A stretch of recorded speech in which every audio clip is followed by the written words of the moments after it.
नवयुवक बेटों को से भी कहूंगा मैं, लड़कों से बेटी तुम नवयुवक बेटे देखिए, उन बेटों को देखना जो कभी मंदिर नहीं जाते, और उन बेटों को देखना जो गले में रुद्राक्ष की माला धारण करते हैं, मस्तक पर तिलक लगा लेते हैं और भगवान का हाथ में कले हुए या रुद्राक्ष की माला धारण कर लेते हैं और भगवान की भक्ति में जो रमे रहते हैं, उनका चेहरे का तेज आपको बता देगा कि ये कोई सनातनी पुत्र है। चेहरे का तेज बताएगा कि इसमें सनातन भाव कितना, भगवत वचन का स्मरण, भले कुछ भी हो, वो भगवान का नाम लेता नहीं लेता पर तन पर रुद्राक्ष तो पहना। शिव महापुराण के वायव्य संहिता के अंतर्गत, उमाखंड के अंतर्गत, शिव महापुराण के कौमार खंड के अंतर्गत सब में एक बात मिलती है, अगर मनुष्य भगवान का भजन भी ना करता हो, मंदिर तक भी ना जाता हो, स्मरण भी ना करता हो, शिव नाम मुख से निकलता भी नहीं हो, तो भी उसके शरीर पर अगर रुद्राक्ष पड़ा है तो समझ लेना उस पर शंकर की दृष्टि पड़ी, शिव की दृष्टि, क्योंकि उसका रुद्राक्ष पड़ा है। अगर कोई मनुष्य भगवत नाम ना लेता हो, मंदिर भी ना जाता हो, भजन भी ना करता हो, और अगर मस्तक पर त्रिपुंड धारण करता है या रुद्राक्ष धारण करता है, तो वो शिव का ही पुत्र कहलाता है। ये शिव महापुराण की कथा है, ये भगवान शंकर का चरित्र करता है। अब जरा विचार करिए, कोई कोई कहते हैं अरे बताओ, कई लोग माताओं से कह देते हैं बताओ इसको देखो जरा, हाथ में रुद्राक्ष की माला पहन ली, रुद्राक्ष गले में पहन लिया, सिर पे तिलक लगा लिया, अपने आप को सावित्री समझ रही है, और मालूम पड़े मन में तो भगवान बिल्कुल भी नहीं है। कई लोग दिन भर व्हाट्सएप पर कमेंट्स भी करते हैं एक दूसरे को, बताओ इसको देखो, ये भगवान का, छोटे से बच्चा कंधे पर कावड़ लेकर जा रहा है तो लोग कमेंट्स कर देते, और कमेंट्स करने वाले कोई दूसरे नहीं होते, अपने ही होते हैं। छोटा सा बच्चा कावड़ लेकर चला तो लोग कह देंगे बताओ ये बनेगा क्या, ये ऐसा करेगा क्या, ये वैसा करेगा क्या। अरे उस बच्चे को धन्यवाद दो, तुम्हारी औलाद से अच्छा है, कम से कम सनातन धर्म की ध्वजा को तो आगे लेकर चल रहा है। जिनका बाप दिन भर बैठकर मोबाइल पर कमेंट्स करता है, गलत गलत विचार लिखता है, तो उसकी औलाद भी ऐसी ही पैदा होती है। कम से कम एक सनातनी कंधे पर कावड़ लेकर, एक सनातनी कंधे पर कावड़ धारण कर कर, एक छोटा सा बच्चा कंधे पर कावड़ धारण कर कर चल तो रहा है, और दुनिया के लोग उसको कह रहे ये कोई डॉक्टर बनेगा, ये इंजीनियर बनेगा। अरे भारत की भूमि का गौरव रहा है, अंतरिक्ष पर पहुंचने वाला भी एक सनातनी अपने मस्तक पर तिलक धारण कर कर जाता है। उस बच्चों को देखकर जो भगवत भजन कर रहे हैं, कई लड़के, कई बेटे रुद्राक्ष धारण करते हैं, माला पहनते हैं, कई लोग तिलक लगाते हैं, कई लोग त्रिपुंड लगाते हैं, कई लोग जटा धारण कर लेते हैं।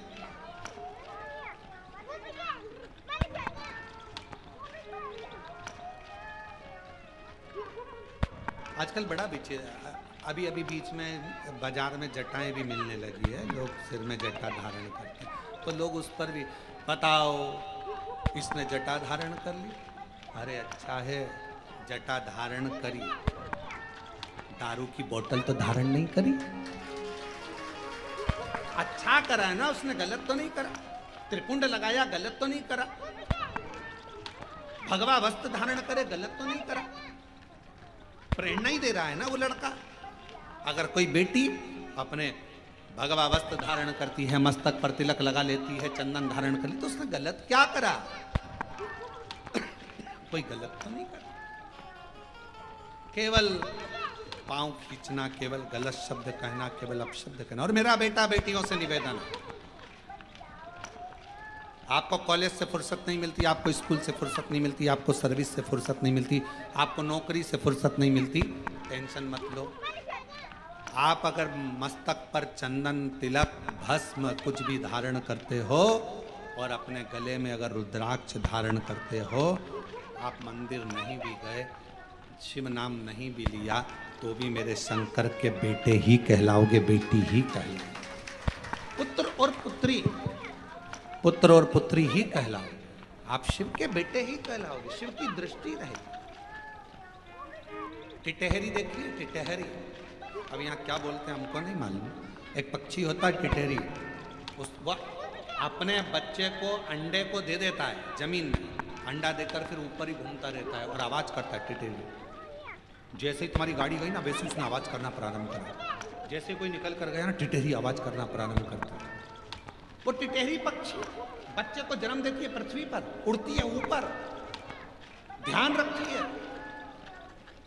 मछली अपने बच्चे को जन्म देती है, अंडे के पास मछली कभी नहीं जाती, केवल अपनी दृष्टि से देखती रहती है और अंडा पक जाता है, बच्चा पैदा हो जाता है। टिटहरी अपने शब्द से बच्चे को पैदा कर देती है, जन्म दे देती है। उस बच्चे को, अंडे को, बच्चे को पोषित करती है केवल देखकर, केवल देखने पर।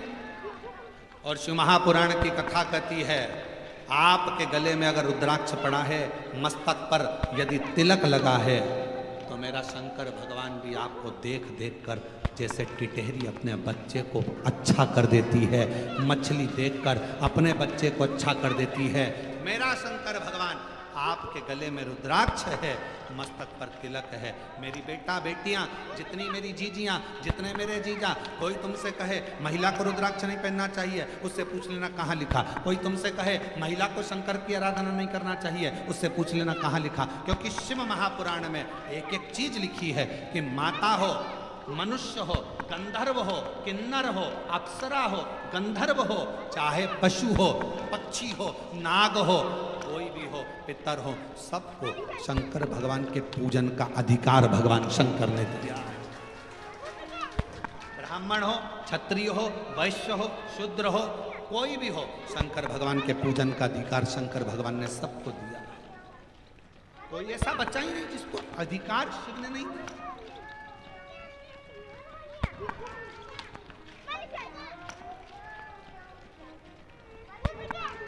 शिव पूजन का अधिकार सबको, शंकर की भक्ति करने। इसीलिए 23 जुलाई को जो भगवान शंकर का ऑनलाइन पूजन होगा शाम को 7 बजे से 8 बजे तक, सबको अधिकार है, सब अपनी पूजन करें, सब भगवत भजन करें, सब भगवत नाम में डूबें। 1 घंटा शाम को 7 बजे से 8 बजे तक अपने पार्थिव शिवलिंग का निर्माण कर कर भगवान की अविरल भक्ति को धारण करो कि मेरे घर में मेरा कुबेरेश्वर महादेव आया, मेरा शिव आया। सबको अधिकार। हम दूसरे का दोष क्यों देखें? हम दूसरे के भावों को, गलत विचारों को क्यों?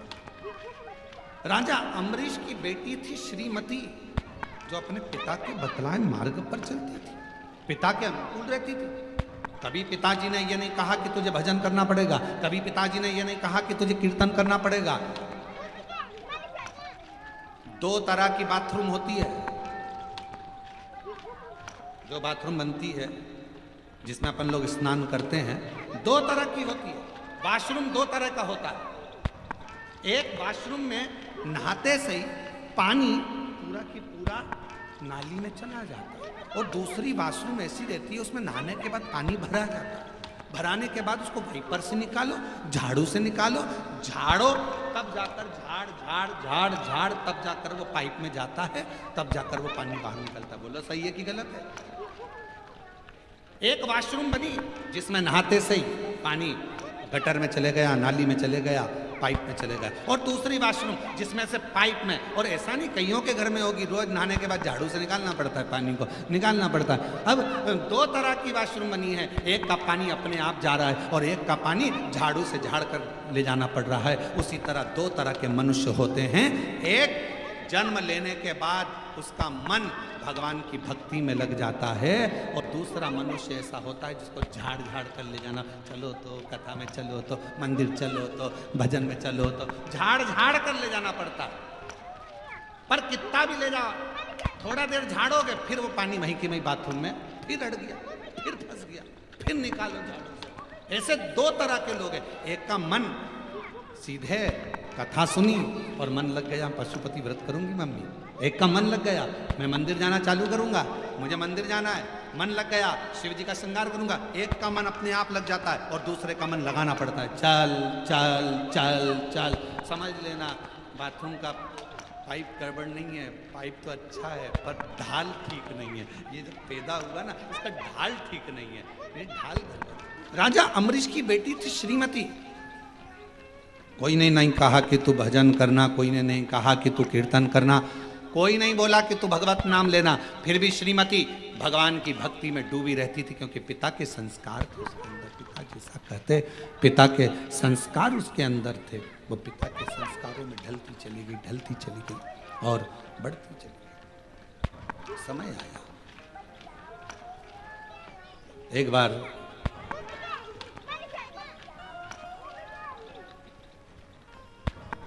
देवऋषि नारद और देवऋषि नारद के भांजे पर्वत मुनि दोनों भ्रमण करते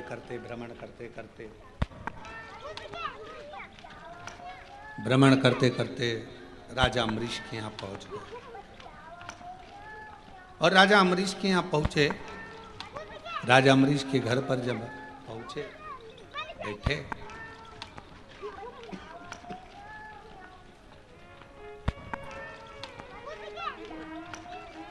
थोड़ी देर बाद राजा अम्बरीश की बेटी श्रीमती सामने से निकल कर गई।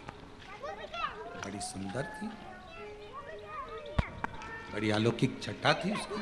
अभी आपको कहा कि ये स्पीकर नहीं चल रहे रे, ये दोनों, बड़ी अलौकिक छटा थी उसकी। अभी आपको कहा कि भजन का जो बल होता है, भजन का जो क्रम होता है, भजन का जो स्मरण होता है, वह अपने आप में सुंदरता देता चले जाता है अपने। फिर वही बात है, ये चमक ये दमक फुलवन में महक सब कुछ सरकार, उसकी चमक से हम चमक, उसकी चमक।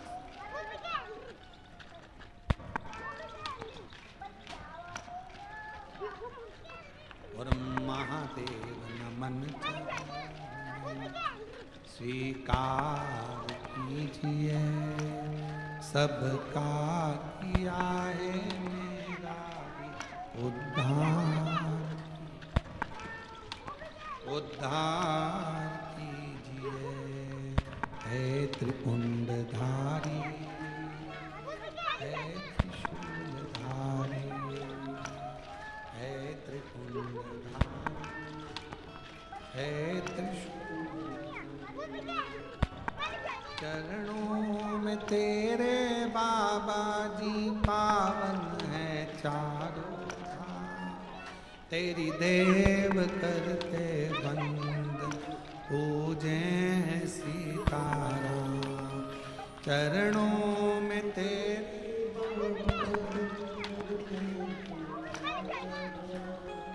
तेरी देव करते वंदना पूजे हैं सीताराम।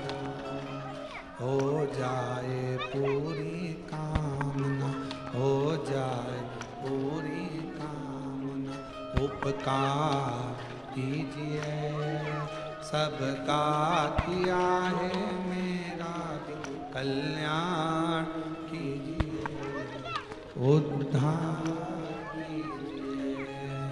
हे त्रिपुंडधारी, हे त्रिशूलधारी, हे त्रिपुंडधारी, हे त्रिशूल।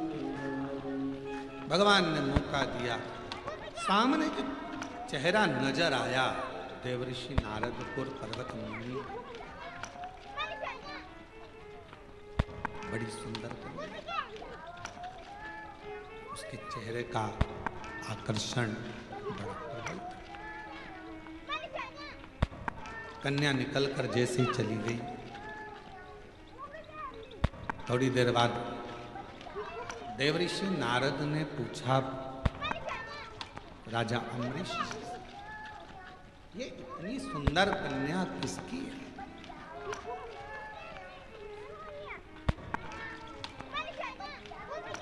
इतनी सुंदर कन्या ये है किसकी? कहा, महाराज ये मेरी पुत्री, मेरी बेटी, मेरी पुत्री, ये मेरी बेटी, ये मेरी पुत्री। ठीक है। अब जैसे ही सुना कि ये मेरी पुत्री है, ये मेरी बेटी है, नारद जी ने, पर्वत मुनि ने, दोनों ने सुन लिया कि ये राजा अम्बरीश की बेटी है, राजा अम्बरीश की पुत्री है। सुन लिया। कुछ देर के बाद देवऋषि नारद ने राजा अम्बरीश को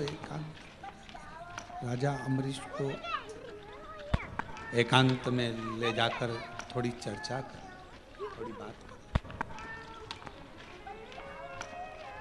राजा अम्बरीश जी ने पूछा, महाराज आपने मुझे एकांत में बुलाया है, क्या बात है, क्या कहना चाहते हैं? कहा, आपकी पुत्री बड़ी सुंदर है और हम उससे विवाह करना चाहते हैं। देवऋषि नारद जी ने ये शब्द कहा। राजा अम्बरीश तो अपने भाग्य की सराहना करने लगे। धन्य हैं हम जिनकी पुत्री देवऋषि नारद जी से ब्याह। प्रणाम महाराज जी। थोड़ी देर बाद पर्वत मुनि ने राजा अम्बरीश को एकांत में बुलाया और फिर उनसे बात की। तो पर्वत मुनि ने कहा कि आपकी बेटी बड़ी सुंदर है और हम उनसे विवाह करना चाहते हैं। अब राजा अम्बरीश के पास में नारद जी भी बेटी से विवाह करने को कह रहे हैं, पर्वत मुनि भी विवाह करने को बोल रहे हैं। महाराज जी आपके साथ मेरी बेटी का विवाह हो, इससे बढ़कर मुझे क्या चाहिए? राजा अम्बरीश ने कहा। ये कथा बहुत सीख देती है महाराज। थोड़ा सावधानी रखकर अगर इस कथा का स्मरण करेंगे, लिंग पुराण की ये कथा है, बड़ी सुंदर है।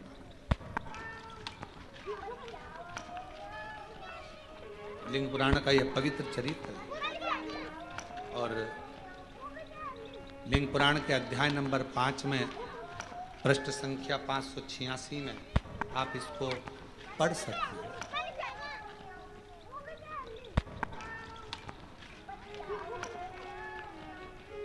कहा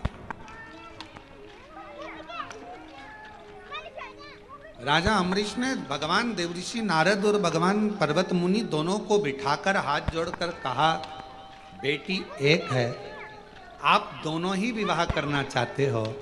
महाराज एक काम करता हूं, कल आप सुबह आना, सभा में बैठना, मैं स्वयंवर रखूंगा।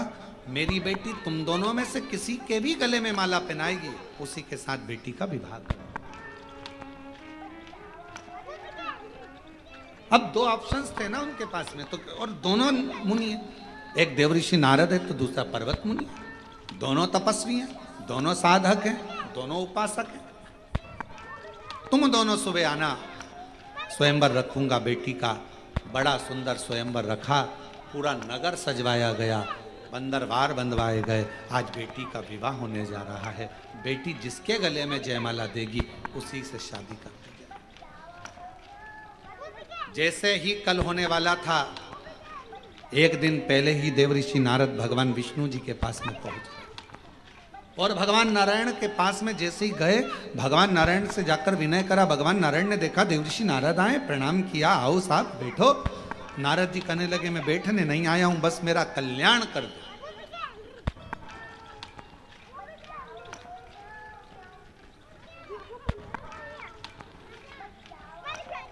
मेरा कल्याण कर दो, इतना ही चाहता। भगवान विष्णु ने पूछा, क्या कल्याण चाहते हो? अब शब्द आया है आप और हम सब के लिए, इस कथा में आई है अपनी बात। क्या कल्याण चाहते हो? तो नारद जी ने कहा, मेरा कल्याण बस इतना है, राजा अम्बरीश की लड़की श्रीमती से मैं शादी करना चाहता हूं। आप इतनी कृपा कर दो कि पर्वत मुनि है ना, उसका मुख बंदर का बना दो। और श्रावण के महीने की ऑनलाइन चल रही शिव महापुराण की कथा में आज की कथा को बहुत सावधानी से लेना। देवऋषि नारद भगवान विष्णु जी के सामने खड़े हैं। चाहते तो ये कहते कि राजा अम्बरीश की बेटी मेरे गले में जयमाला पिनाए, ऐसी कृपा कर दो और मेरी शादी राजा अम्बरीश की बेटी श्रीमती से करा दो। पर मांग क्या रहे? मैं राजा अम्बरीश की बेटी से शादी करना चाहता हूं, श्रीमती से, बड़ी सुंदर है। आप एक काम कर दो, पर्वत मुनि को बंदर का। अब ईमानदारी से बोलो, खड्डा दूसरे के लिए खोदोगे तो उसमें सबसे पहले कौन गिरेगा? जिसने खोदा है वही। आप दूसरे के लिए गलत मांगोगे तो आपका ही बुरा होना है। आप जितना दूसरे के लिए गलत सोचोगे, गलत विचार करोगे, गलत धारणा बनाओगे, गलत बात लेकर आओगे। कई लोग दिन भर बैठकर अंदर अंदर उड़ते रहते हैं, बताओ बताओ कितनी आगे बढ़ गई, कितनी फैक्ट्री, कितनी दुकान, इसके तो बच्चे भी इसके कहने में चलते हैं। दिन भर कोसे, इसके यहाँ ऐसा हो जाए, इसका ऐसा हो जाए, इसका वैसा हो जाए। और मालूम पड़े उतना उतना जितना दूसरे को कोसती है उतना ही बुरा खुद का होते चले जाता है, और वो और उन्नति करती चली जाती है, वो और आगे बढ़ रहा है। जिसके लिए तुम गलत सोच रहे हो, जिसके लिए तुम गलत विचार कर रहे हो, वो और आगे बढ़ते चले जा रहा है, और आगे चलते चली जा रही है, उसका और भला होते चले जा रहा है। तुम जितना जितना कोसोगे व्यक्ति उतना। अब यहाँ लिंग पुराण का ये चरित्र कह रहा है, देवऋषि नारद का राजा अम्बरीश का चरित्र कह रहा है। भगवान विष्णु के सामने खड़े थे, नारायण के सामने खड़े थे, चाहते तो दुनिया का सारा ठाट मांग सकते। भगवान विष्णु ने तो पूछा था क्या चाहिए तुमको, बोलो। और यही कि ये चरित्र याद आता है, जरासंध, दुर्योधन और भीम, ये तीनों तप करने गए। इन्होंने शंकर जी का तप किया, शिव जी का तप कर रहे थे, इतने में भीम को लग गई भूख और भीम चले गया भोजन करने, कंदमूल फल खाने। दोनों जनी तप कर रहे थे, जरासंध और दुर्योधन। भगवान शंकर प्रसन्न हो गए, मांगो तुम्हें क्या चाहिए। जरासंध ने कहा मुझे 10,000 हाथी का बल दे दो। ठीक। दुर्योधन ने कहा मुझे 20,000 हाथी का बल दे दो। भगवान शंकर जी ने कहा तथास्तु। दोनों जाने लगे। भीम बैठ के केला खा रहे थे, भूख लग रही थी, और ये दोनों हंसते हुए बोले बताओ ऐसा हपसी है, खाने के चक्कर में इससे शंकर जी का वर भी नहीं मिला और हमको वर मिल गया। ऐसा भूखमरा, ऐसा हफ्सी शब्द का संबोधन जब गालियों से करा गया, ऐसा ऐसा संबोधन करा गया, सुनकर क्रोध आ गया। कभी कभी किसी के शब्द आपके हृदय में चोट करते हैं तो जीने की कला भी सिखा देते हैं, आगे बढ़ने की कला भी सिखा। कभी कभी चोट कर जाते शब्द वो आगे बढ़ने की कला दे देते, आगे बढ़ने की कला दे।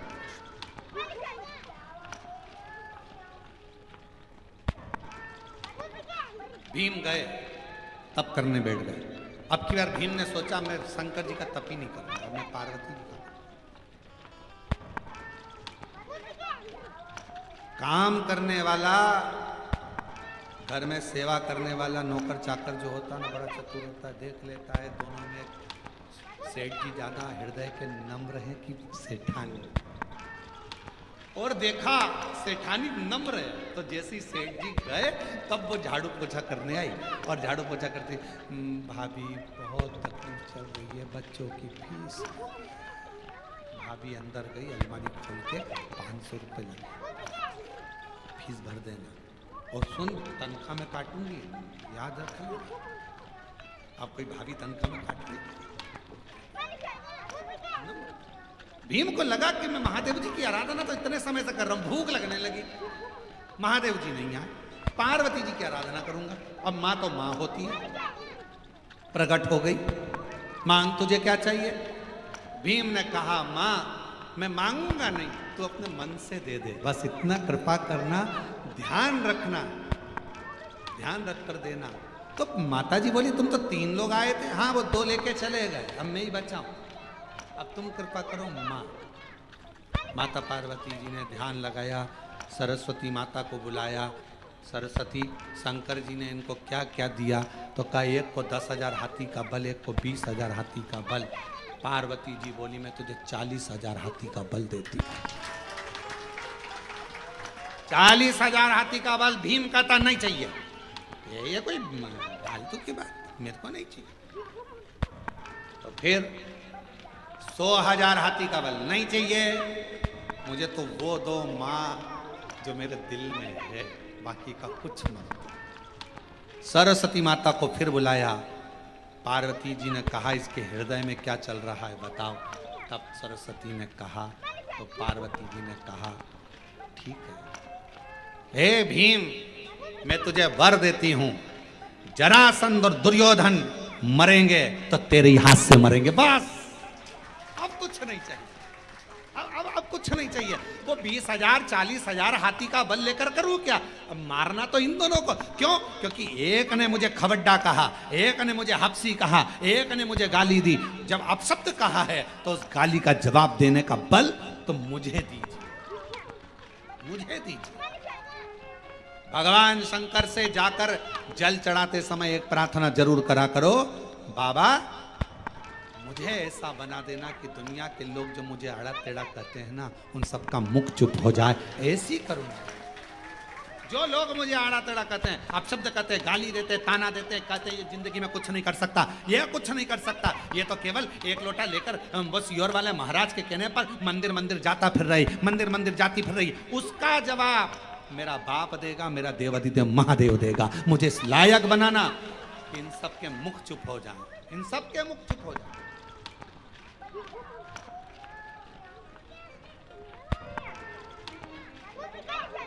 और कई लोग आश्चर्य करते हैं फिर, शंकर जी की सेवा करने वाला, जल चढ़ाने वाला, भजन करने वाला जब बहुत ऊंचे सिंहासन पर बैठ जाता है, बहुत ऊंचे ठाट पर बैठ जाता है, तो लोग आश्चर्य करते हैं, बनना था किसको बन कौन गया, किसके ये कैसे हो सकता? पूरे मोहल्ले के लोग, पूरे क्षेत्रवासी आश्चर्य करते हैं, ये पद पर बैठ गया, इसको कुर्सी मिल गई, ये सिंहासन पर बैठ गया, इसको पद मिल गया। क्यों? उसने या उसके परिवार वालों ने जो शंकर की आराधना करी है, शिव एक ना एक दिन ऐसा जवाब देता है कि एक ना एक दिन मुंह को बंद कर देता है और बिल्कुल शांति से उसका जवाब। थोड़ा सब्र करना, परंतु थोड़ा इंतजार करना। भीम ने कहा मां बस अब कुछ नहीं चाहिए, तूने वर दे दिया, 40,000 हाथी का बल लेकर करता भी क्या, अगर ये दोनों मेरे हाथ से ना मरते, तूने मुझे वर दे दिया, ये दोनों तेरे हाथ से मरेंगे, इससे ज्यादा कुछ नहीं चाहिए, बस हो गए। मांगो तो जरा सोच समझ कर तो मांगो कि मांग क्या रहे। हे भगवान मेरे यहाँ 15 साल से औलाद नहीं है, संतान देना भगवान, भगवान औलाद दे देना, भगवान औलाद दे देना, भगवान संतान दे देना। अरे भगवान से कहो प्रभु कृपा करना, तेरा भजन करने वाली, मेरी सेवा करने वाली, बुढ़ापे में मुझे संभालने वाली, अच्छी उच्च बुद्धि वाली, स्वस्थ संतान देना, तेरी कृपा से देना। जैसे मार्कंडे बाबा पर तूने दया करी, ऐसी दया मुझ पर कर देना। औलाद तो मांगो पर साथ में संस्कारित मांगो। औलाद दे दो भगवान, औलाद दे दो। और औलाद आ भी गई और मालूम पड़े बुढ़ापे में रही है औलाद, my wife is my life, तो का मतलब कि ऐसी औलाद, औलाद को स्टेटस लगाना चाहिए, my mother is my life. उसको स्टेटस लगाना चाहिए कि मेरी माँ मेरी लाइफ है, और वो स्टेटस लगा रहा मोबाइल पर, माय वाइफ माय लाइफ, मेरी पत्नी मेरी लाइफ। और माँ पिता, तो भगवान से प्रार्थना करना, औलाद देना, संस्कारित देना, संस्कारवान देना, ज्ञानवान देना, विद्वान देना, तेरी सेवा करने वाली, बुढ़ापे में मेरी सेवा करने वाली औलाद देना। मालूम पड़े बेटा है न्यूजीलैंड में, बेटी है न्यूयॉर्क, ब्राइट बच्चों के लिए हुआ बुढ़ापा डार्क, काका क्या करोगे, क्या करोगे, ये दौलत कहाँ धरोगे, बुढ़ापा बेकार हो गया। बेटा कहाँ है? तो कहाँ है? न्यूजीलैंड में। बेटी कहाँ है? न्यूयॉर्क में। अच्छा, एक बेटा वहां, बेटी वहां, तुम कहाँ हो? बिलासपुर।